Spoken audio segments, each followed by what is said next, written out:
बिस्मिल्लाहिर्रहमानिर्रहीम। माँ बाप अल्लाह ताला की एक बड़ी नेमत है। खुशनसीब है वो जो इस नेमत की कद्र सही वक्त पर करे। नहीं तो कितनी औलादें माँ बाप के मरने के बाद अफसोस करती हैं, या खुद उनकी औलादें जब उन पर वैसा ही सुलूक करती है जैसा ये कभी अपने वालिदैन से करते थे।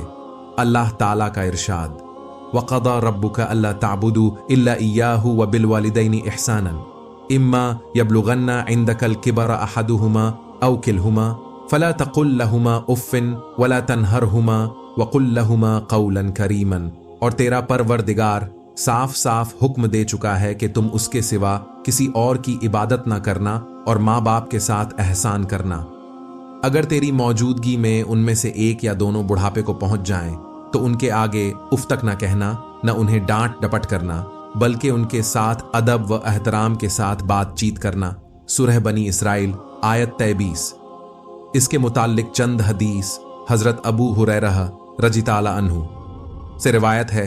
एक शख्स ने हुजूर सल्लल्लाहु अलैहि वसल्लम से पूछा, या रसूल अल्लाह सल्लल्लाहु अलैहि वसल्लम, मुझ पर खिदमत और हुस्न सलूक का हक सबसे ज्यादा किसका है?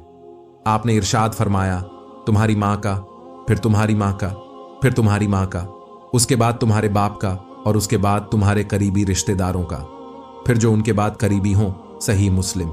आप सल्लल्लाहु अलैहि वसल्लम ने फरमाया, अपने माँ बाप के साथ नेकी करो ताकि तुम्हारी औलाद भी तुम्हारे साथ नेकी से पेश आए। वालिदैन के साथ हुस्न सलूक करना। अल्लाह ताला ने कुरान मजीद में माँ बाप के साथ अच्छा सलूक करने का हुक्म दिया और हुजूर पाक सल्लल्लाहु अलैहि वसल्लम ने माँ के पैरों के नीचे जन्नत और बाप को जन्नत का दरवाजा बतलाया है। अपने माँ बाप को उफ भी ना कहा करो और हमेशा नर्म और नीची आवाज से बात करो। एक हदीस से मालूम होता है कि अगर बाप नाराज हो जाए तो गोया अल्लाह भी नाराज हो जाते हैं, और अगर बाप राजी है तो अल्लाह ताला भी राजी होते हैं। माँ बाप की ज़ियारत करना और माँ बाप को देखकर मुस्कुराना, इस अमल से अल्लाह रब्बुल इज्जत बंदे के गुनाहों को माफ कर देते हैं। जब वालिदैन बुढ़ापे को पहुंच जाएं तो औलाद को चाहिए कि उनकी खूब खिदमत करे, हर सहूलत का खास ख्याल करे और याद करे कि कैसे उसके बचपन में जब हड्डियां कमजोर थीं और खुद से कुछ न कर सकते थे, तब माँ बाप ने ही बड़े प्यार से पाला पोसा। अगर वालिदैन में से कोई काफिर है तो उसकी भी खिदमत और फरमाबरदारी करना जरूरी है। हाँ, अगर कुफ्र का हुक्म दे तो ना माने। अगर वालिदैन का इंतकाल हो गया हो तो उनके लिए मगफिरत की दुआ करें, इसाले सवाब करें और उसके दोस्त व अहबाब से हुस्न सलूक करें। माँ बाप की खिदमत का सिला नबी करीम सल्लल्लाहु अलैहि वसल्लम जब जन्नत में तशरीफ ले गए तो जन्नत में कुरान मजीद पढ़ने की आवाज आई। आप सल्लल्लाहु अलैहि वसल्लम ने फरमाया, ये कौन तिलावत कर रहा है? तो फरिश्तों ने कहा, नोमान बिन हरीसा। अपनी माँ की ऐसी खिदमत की कि दुनिया में जब कुरान की तिलावत करते हैं तो अल्लाह ताला जन्नत में उनकी तिलावत सुनाता है। एक बार अल्लाह ताला ने मूसा अलैहिस्सलाम से फरमाया कि जन्नत में आपका साथी एक फलां कसाई होगा, तो हजरत मूसा अलैहिस्सलाम ने उस कसाई का वो अमल पता करने के लिए उसके पास तशरीफ ले गए। देखा कि सारा दिन वो कसाई अपने काम में मशगूल रहा। जब शाम हुई को थोड़ा गोश्त लिया और वहां से निकला।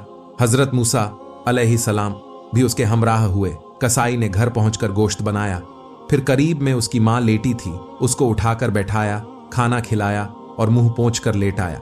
उसकी मां कुछ बड़बड़ा रही थी। मूसा अलैहिस्सलाम ने पूछा, ये तेरी मां क्या बोल रही है?